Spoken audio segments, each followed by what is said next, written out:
Tonight, Nigeria's political theater has unveiled yet another act, one layered with diplomacy, controversy, and the unmistakable echo of high-stakes power play.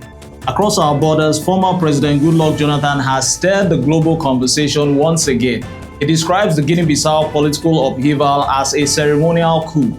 Not quite a coup, he insists, but a more painful one, which was more than losing the presidential seat to Buhari, more painful than the 2015 election defeat that changed the course of Nigeria's history. And just hours after that, later, Jonathan walked into Aso Rock briefing President Tinubu on the same Guinea-Bissau incident, a symbolic relay of power, the past briefing the present in a region where instability has become a recurring headline. But Nigeria's domestic politics is never one to stay silent for long, because while Jonathan was navigating diplomatic tensions abroad, back home a different storm was brewing.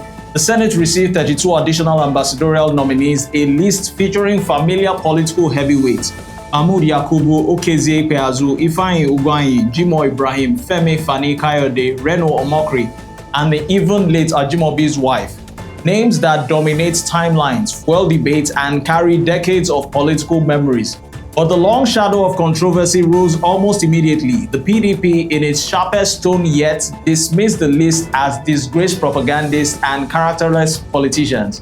A sweeping indictment, if you may call it. A direct challenge to the administration's moral compass and a sign that the political battleground is heating up far earlier than expected. Tonight on Viewpoint, we dig beneath the headlines. What does Jonathan's diplomatic urgency reveal about West Africa's fragile democracy? What do these ambassadorial nominees signal about Tinubu's 2026 realignment strategy? And why is the opposition raising red flags so loudly, so early, and so defiantly? This is not just politics, this is positioning, this is messaging, this is the architecture of power. I'm Odiawa Ai, and this is Viewpoint. Join us shortly.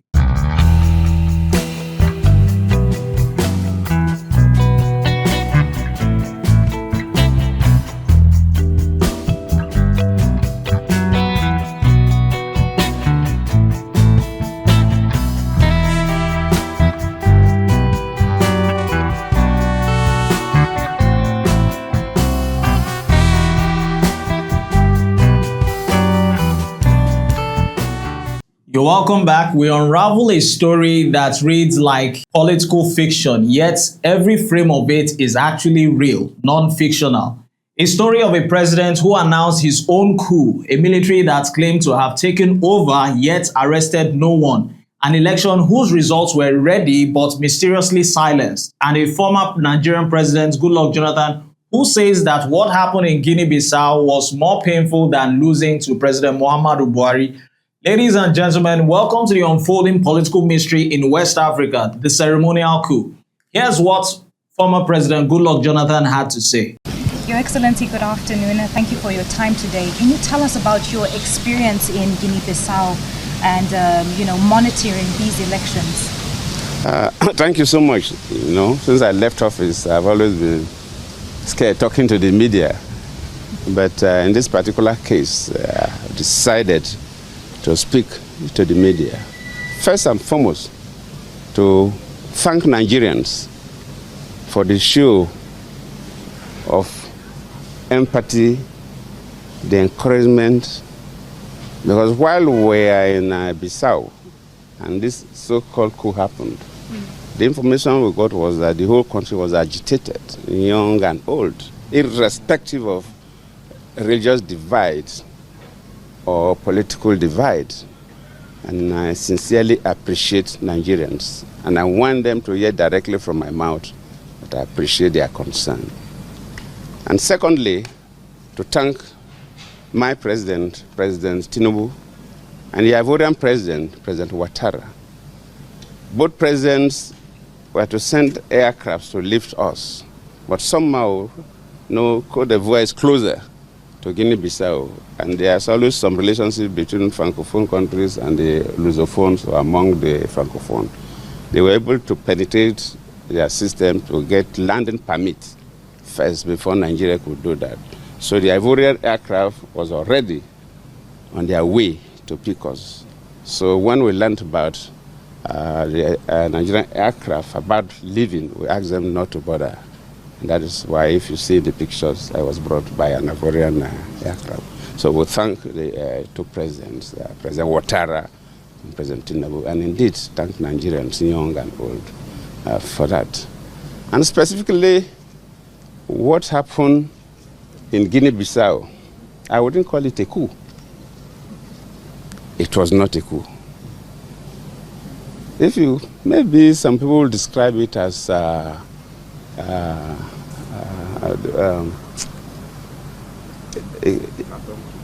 no, not quite. RNG? I would just say, if it is for want of better word, I would say maybe it was a ceremonial coup. Because for two things, it is the President Balo, that announced the coup. Before later, a military man came up to address the world that they were in charge of everywhere. Then Mbalo has already announced the coup, which is strange. Not only announcing the coup, but Mbalo, while the coup took place, was using his phone and addressing media organizations across the world that he has been arrested. I'm a Nigerian close to 70, and I know how they keep heads of state when a coup takes place. Recently, I was a mediator in Mali, an ECOWAS mediator in Mali, and within that period, we had a military coup. Military don't take over government, and the sitting president that they overthrown will be allowed to be addressing press conferences and announcing that he has been arrested. Why does this happen? Who is fooling who? Basically, what happened in Guinea-Bissau is quite disturbing to me, who believes in democracy. In fact, I feel more pained than the day I called Buhari to congratulate him when I lost the election as the sitting president. Because I've been quite particular about Guinea-Bissau. As a sitting president, then, Guinea-Bissau was in crisis. Started by about 2012. By 2011, we have to go physically, worked with them, and made sure that by 2014, we went 2013, elections were conducted. In fact, it was so bad the day that I learned that a military man went to the office of the Prime Minister and slapped the Prime Minister in the office. It was that bad. And what is happening is like we are going back to those dark days of Guinea-Bissau, where the military can do whatever they think they can do. It's totally not acceptable. The elections were done peacefully. We were in the field. I was a part of the West African Elders Forum. Normally, we are not co-observers, so we didn't deploy observation teams across, but we observed within Bissau, the capital, and the neighboring settlements. But during the meeting of all heads of observation missions, and they gave accounts of, all the observers gave their account, nobody gave something different. The elections were peaceful. Counting of results at the polling units peacefully done. The conduct of the electoral officials, the security, the party agents, the voters. It was a good election, and one expected the result to be announced. Then while they were collating the results, then they are finished collating results. You know, results are, for presidential election are collated at different levels. That's right. The 9 regions, results were ready. So they were collating them at the capital. And when they were almost through, and we were all waiting for the result to be announced, then Mbalo announced that there's a coup, that they have taken over, they have arrested him. But from all indications, nobody arrested him. My conviction is that, and my charge to ECOWAS and AU is that they must announce that result. They have the results because AU and ECOWAS officials were at all the regions when the results were collated. They cannot change those results. They should tally all those results and announce. They cannot force the military out, but they must announce, let the world know who won that election. let the world know who won that election. And they owe the world that responsibility. Similar thing happened in Cote d'Ivoire when I was the chair of the Authority of Heads of State and Government of ECOWAS. When in 2010 we had elections in Cote d'Ivoire, Gbagbo was the sitting president. At the first round, Gbagbo got 40-something% of the votes. Ouattara got 30-something% of the votes. And their law, you must get 50% of the votes plus one, at least. Democracy is about majority. You must get a simple majority to be the president. So they have to go for a second round. And when they went for the second round, all those other candidates that lost now supported Ouattara. And Ouattara now got more votes than Gbagbo. And Gbagbo said he was not going, that he won the election. How can somebody who had something now come and defeat him? But that is a law. Then all the observers, international communities say Ouattara won the election. Then we ECOWAS say, well, you're our colleague, but you have to go.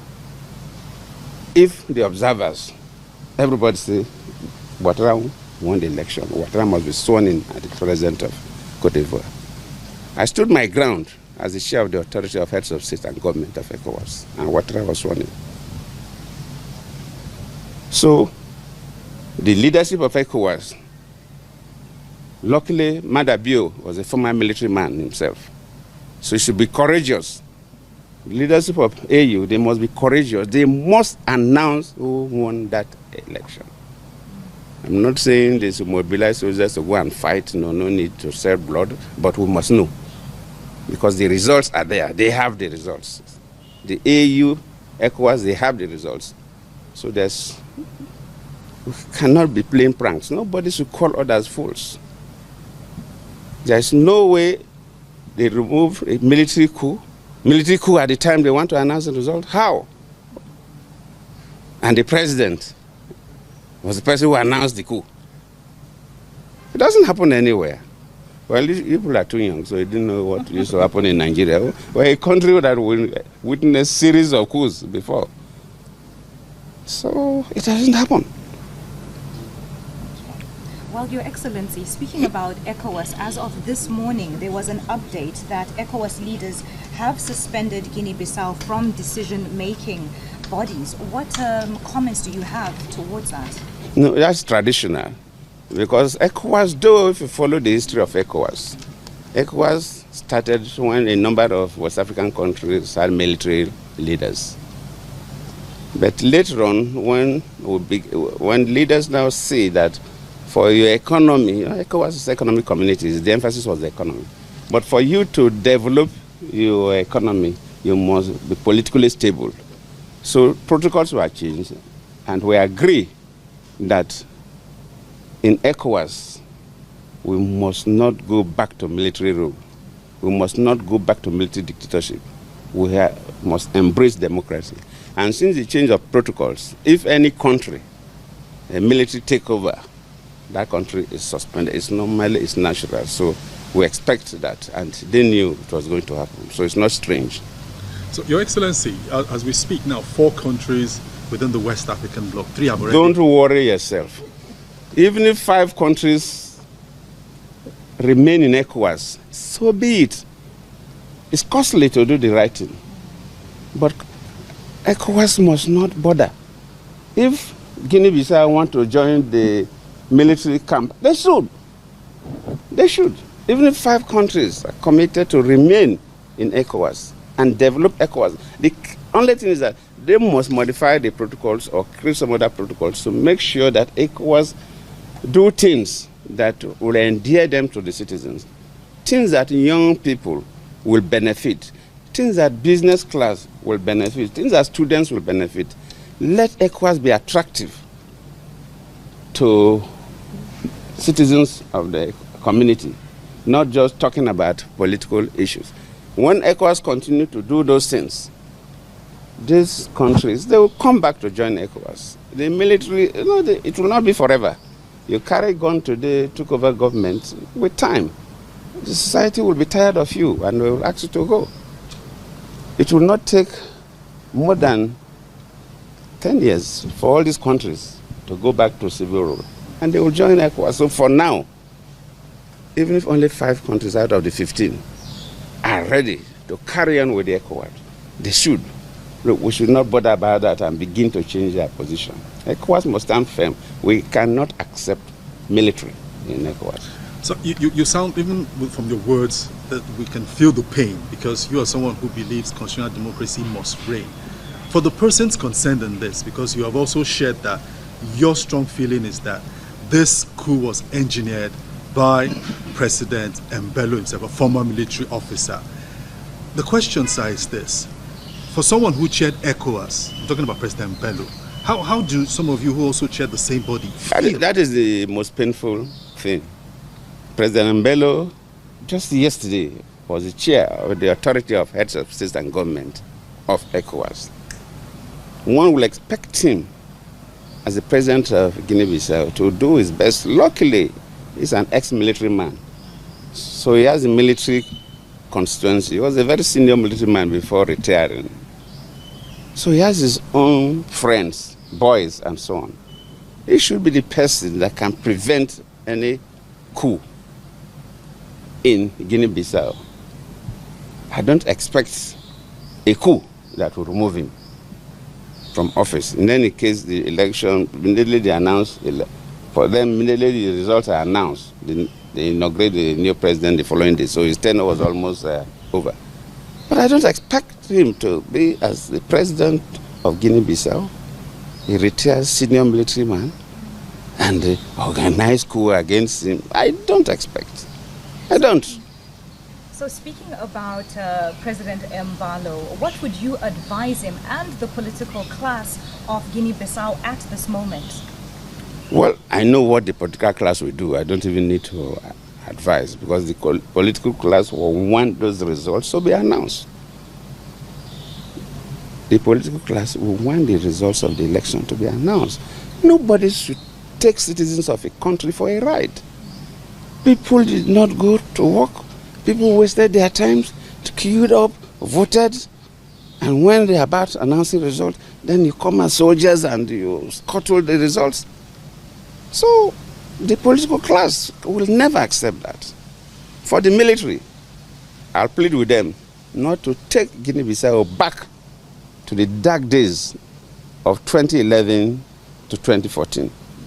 Because I was the chair of the ECOWAS Authority of Heads of State and Government, and I was involved. Most of them acknowledged it anyway when they saw me. They say, we know what you did for us. We know what you did for us. They know what Nigeria did to stabilize the country. As we speak, so Your Excellency, it's painful to say. So that's what I'm saying, that Mbello knows everything. The president knows everything. So it's painful for him to be the president of Guinea-Bissau and say military people have taken over the government. No.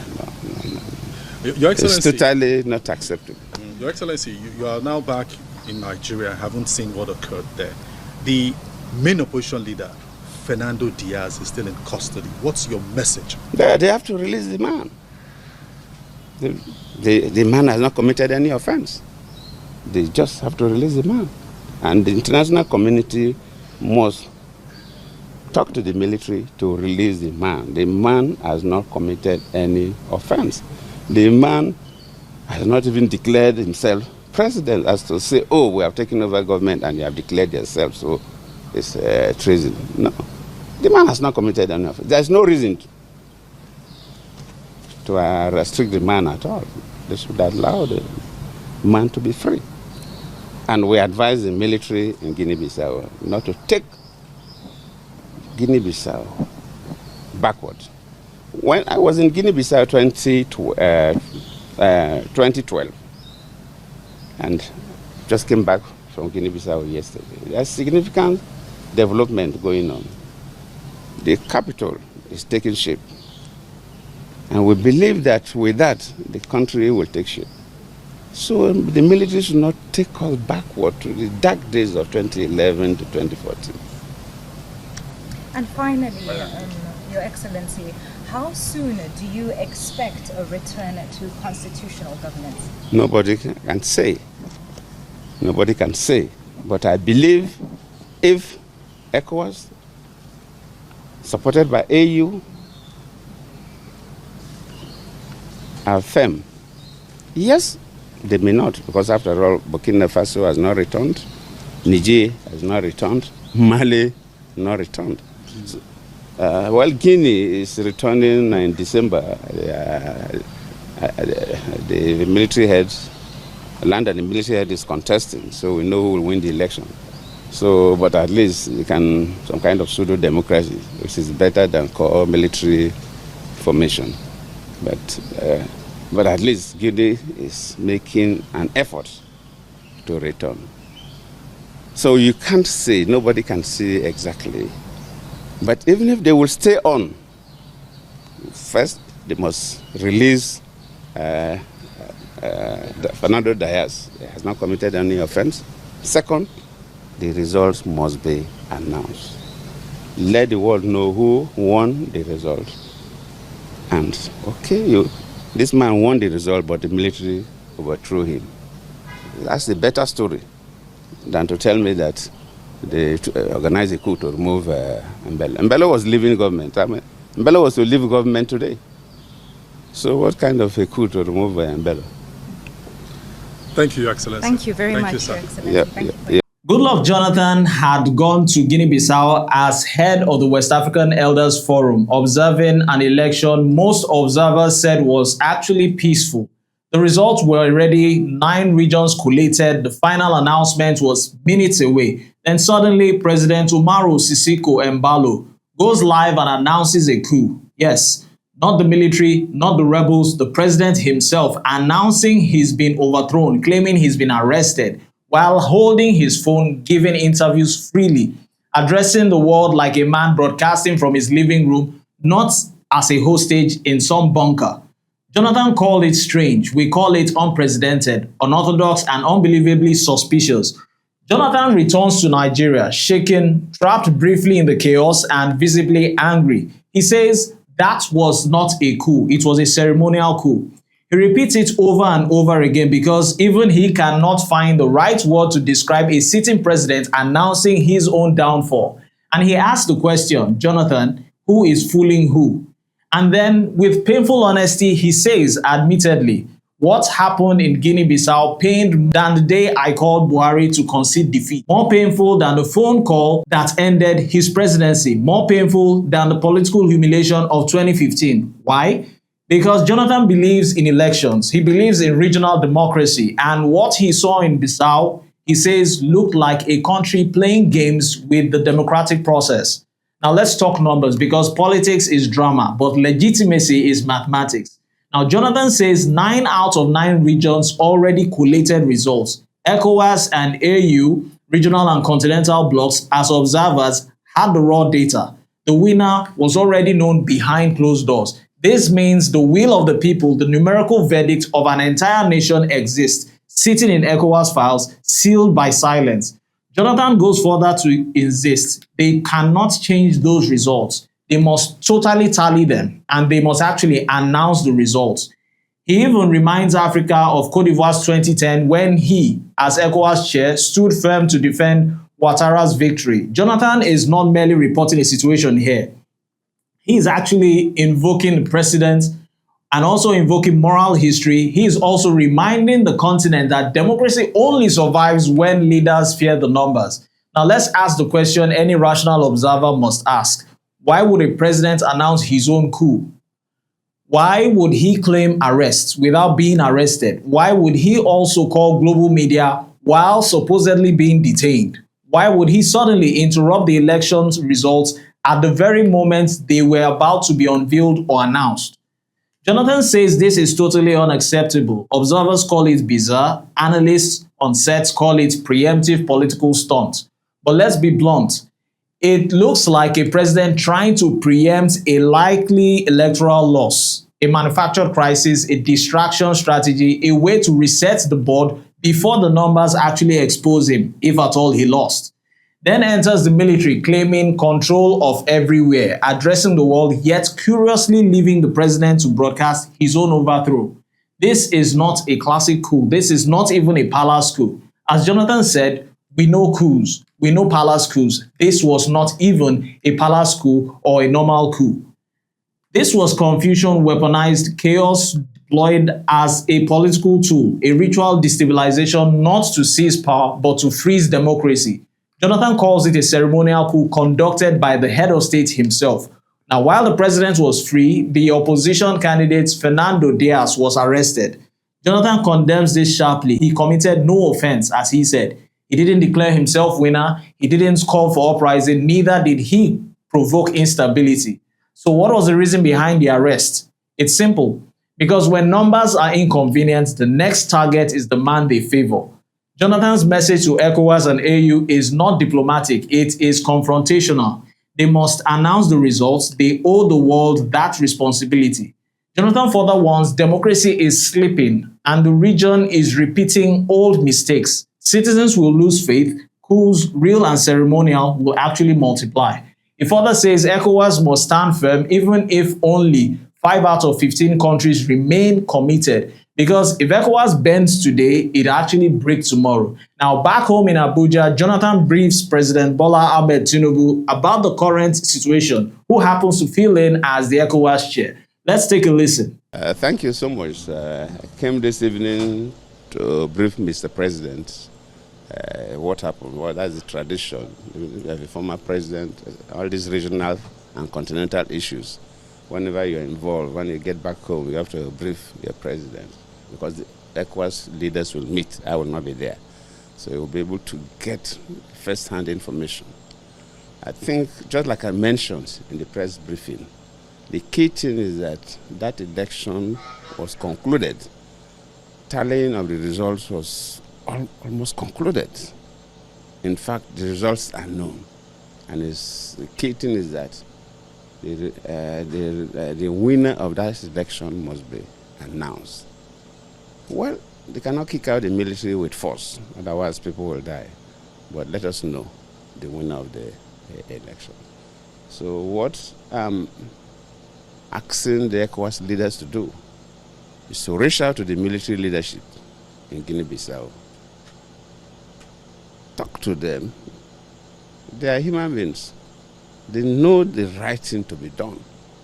First, for them to release the opposition man, because the man has not committed any offense. He didn't announce himself as a winner of election. If he has done that, they will say it was a treasonable offense. So there was no reason to arrest him. So they should release that man. Then they should announce the result.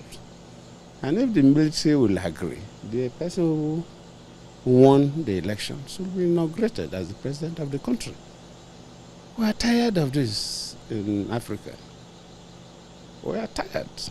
Every day is negative story, negative story. What happened in Guinea-Bissau? It is not what some people will say palace coup. It was not a palace coup. We know coups. Real coups, palace coups we know in Nigeria. This was not even a palace coup. I was looking for the appropriate word to describe. I couldn't get it. I described it as a ceremonial coup. It was a ceremony conducted by the head of state. Now, from that video, based on remarks, we'll agree the visit was quite significant. Tinubu will be the one to face ECOWAS leaders, and Jonathan wants him to have first-hand, undiluted, unfiltered, unadulterated knowledge about the Bissau episode. Jonathan is essentially telling Tinubu, do not be misled, do not be manipulated, announce the results, and do the right thing. Now, whether Tinubu acts decisively or politically on a regional or continental bloc notice, it will signal Nigeria's commitment to regional democratic integrity. What we saw in Guinea-Bissau is not just a local power struggle, it is the latest wave in a disturbing regional pattern. Mali, Burkina Faso, Guinea, Niger, and now Guinea-Bissau's ceremonial coup. Truth be told, West Africa is experiencing a democratic recession. Civilians mimicking soldiers, soldiers mimicking saviors, and presidents mimicking martyrs. Elections treated like inconveniences. Now, this ceremonial coup is dangerous because, number one, it avoids accountability, it avoids constitutional process, secondly, and thirdly, it manipulates international sympathy. Most importantly also, it destabilizes elections without using soldiers or bullets or boots. It is a coup without consequences, and if ECOWAS fails to respond, more leaders may copy that strategy. Jonathan asked the right question: who is fooling who? But the more important question is, who will stop this before the continent slips into a spiral of manufactured chaos? Tonight, the lesson is clear. Democracy does not die through gunfire alone. Sometimes it dies quietly through theatrics, political theatrics, through manipulations, political manipulations, and now evidently through ceremonial coups staged in presidential palaces, particularly Guinea-Bissau. We take a quick break. When we return, we dive into the political headlines shaking Abuja's power corridors. Mahmood Yakubu, Ikpeazu, Ugwuanyi, Jimoh Ibrahim, Pedro, Femi Fani-Kayode, Reno Omokri, and more others, all featured on a list of additional ambassadorial nominees. And the opposition, they are not whispering, they are actually firing shots. The PDP is branding the nominees as disgraced propagandists and characterless politicians. What do these names mean? What do these numbers reveal? And the political message is the presidency really sending? Stay with us. We'll unpack the facts, the power play behind the headlines, right after this break.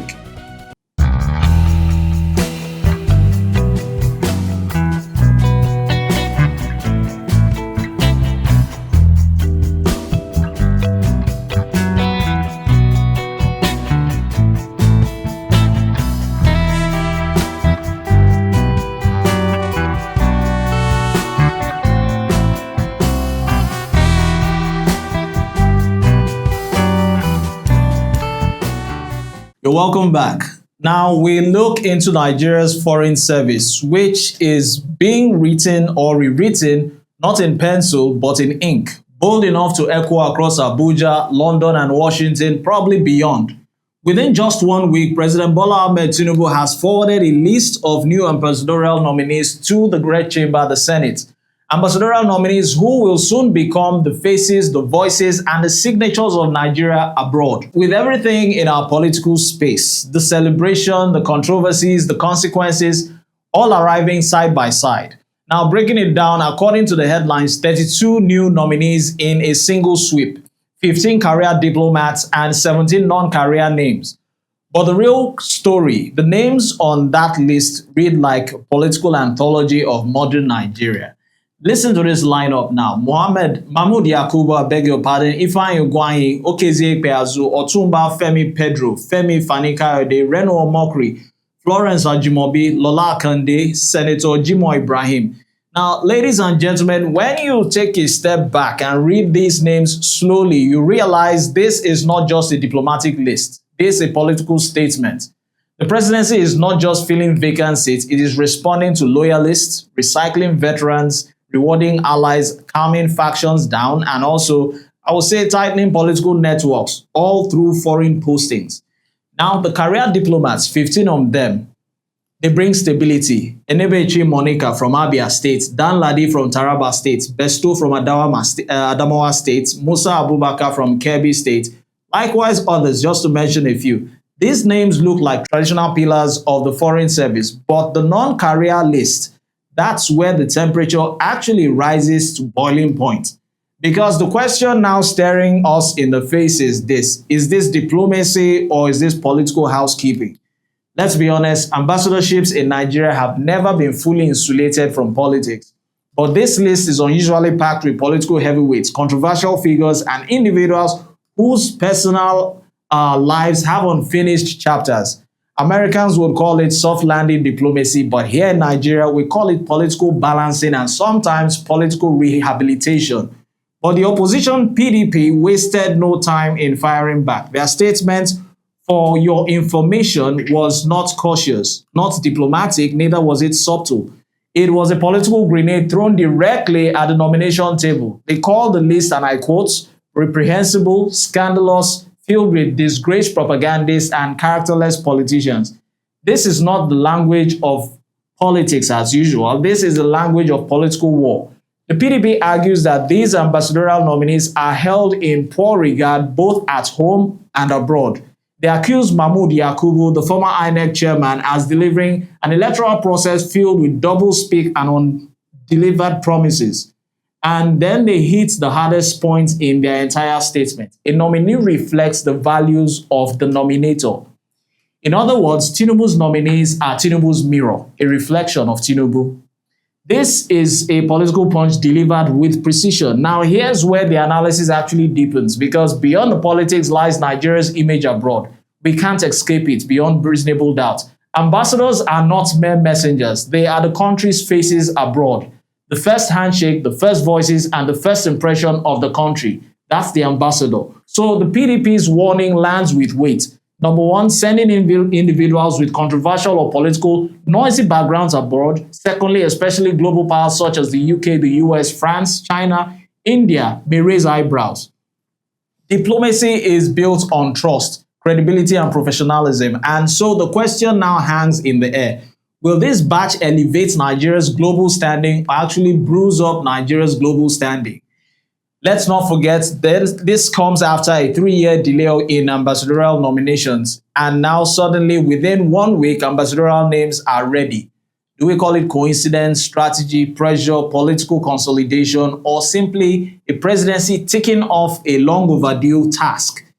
Well, here's my take. This list represents 3 overlapping realities. Number one, a diplomatic overhaul, long overdue. Secondly, a political reward system in full motion. And number 3, a rising battle of narratives between the ruling party and the opposition as 2027 silently approaches. 35 nominees, 17 political heavyweights, 15 career diplomats, 1 presidency, 1 opposition, and a nation watching very closely. The nominees may well serve Nigeria with honor, some may excel, others may struggle, but what cannot be denied is this, that one of the most politically loaded ambassadorial lists Nigeria has ever seen in years. And in politics, position or perception is not everything. It is the battleground actually itself.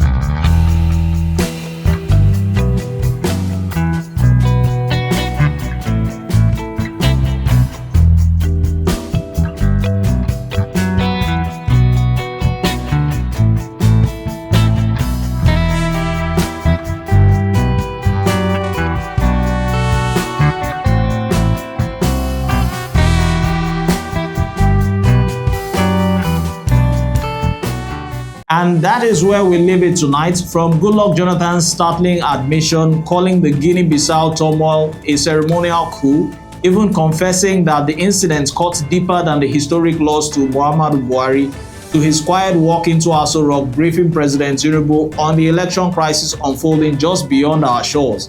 And right back here at home, the political storm thickens. Mahmoud Yakubu Peazu, Gwanye, Jimo Ibrahim, Femi Fani Kayode, Pedro, Reno Mokri, Florence Ajimobi, names now stamped into Nigeria's next diplomatic chapter. But the opposition is not clapping. The PDP is calling them disgraced propagandists and characterless politicians, words heavy enough to shake the walls of any foreign mission if they stick. Tonight we've seen and heard the numbers, we've heard the accusations, we've watched the political theater unfold in real time. I've been your host, Odiawa Ai, and the show has been Viewpoint. You'll do well to follow us across our various social media platforms. Thanks for watching.